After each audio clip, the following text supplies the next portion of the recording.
an email with a link to an article about girls learning how to code in a slum in Mumbai. The man who started this program said it was important for girls to learn how to code because they did not get the chances that boys did. If there's a glass of milk in the family, it's the boy who gets it, he said in an interview. Girls don't get the opportunities or the facilities that boys do. Now, let's get this straight. I like milk. And if someone got a glass of milk instead of me, just because he was a boy and I was a girl, I would not be very happy about that. A few days later, I still couldn't get this idea out of my head, so I looked up girls' education in India on Google, and I found that 29% of girls drop out of school early to either do housework or to get married.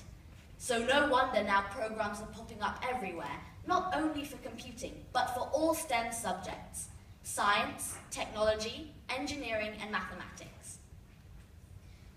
I felt good for these girls that they were getting a bit more of an education through these clubs, but I couldn't really relate to it. I mean, their experiences couldn't possibly be the same as mine, or so I thought. A few weeks after my mum sent me this link, my class had a science test. When we got the results, 3 people got full marks: me, another girl, and a boy. The other girl whispered to me after the class, "Phew, I'm so glad I got good marks on that test, but I was so nervous my hands were sweating." The boy, on the other hand, dabbed. And for anyone who doesn't know what a dab is, here we go, and said, "Wow, I'm awesome. Science runs in my blood." I felt really annoyed. I mean, these 2 reactions were so different. And what did that even mean, science ran in his blood? I was brought up to believe that whatever you worked hard in, you could excel in, whether it was science or maths or even flower arranging.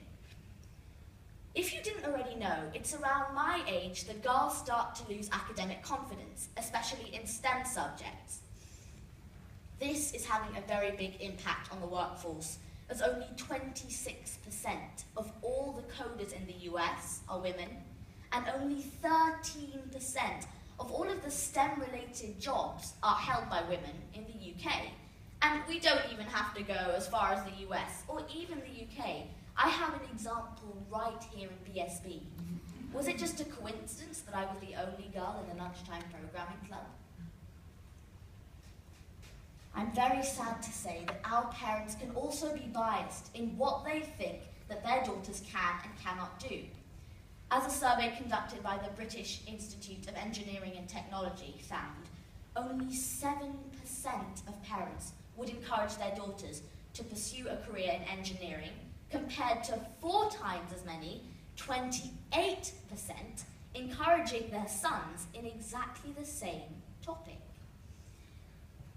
And this is again having a very big impact on the workforce, as only 6% of all of the UK engineers are now women. If you ask any parent whether they treat their sons and their daughters equally, of course they're going to say that they do.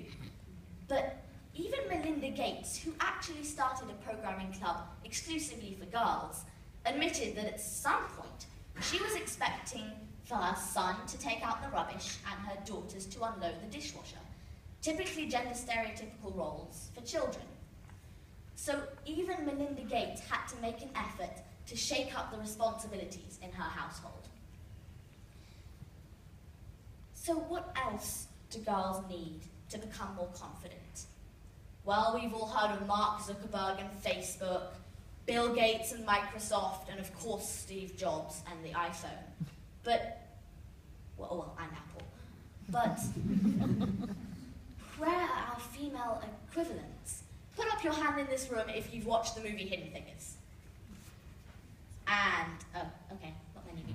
But anyway, the film is very inspiring, and it's about 3 African-American women who put the astronaut John Glenn into orbit after the computer failed to do the calculations. As much as I love this movie, there was one thing wrong with it. It's being made today, as these events happened in the late 50s. We need to hear from superwomen now, not 50, 60 years ago. The commercial world hasn't been a very big help either.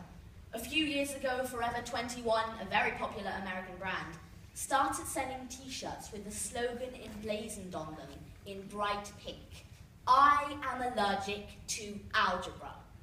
And then a few years later, JCPenney started selling another t-shirt with the logo in a curly font with flowers: "I'm too pretty to do homework, so my brother has to do it for me."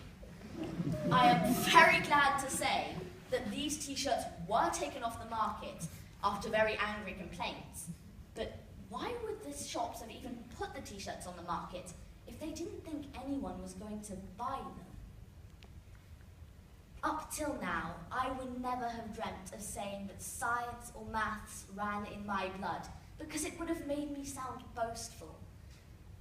But I have a dream that one day, girls all across the world will feel that it's okay to say that they are a girl and they are awesome.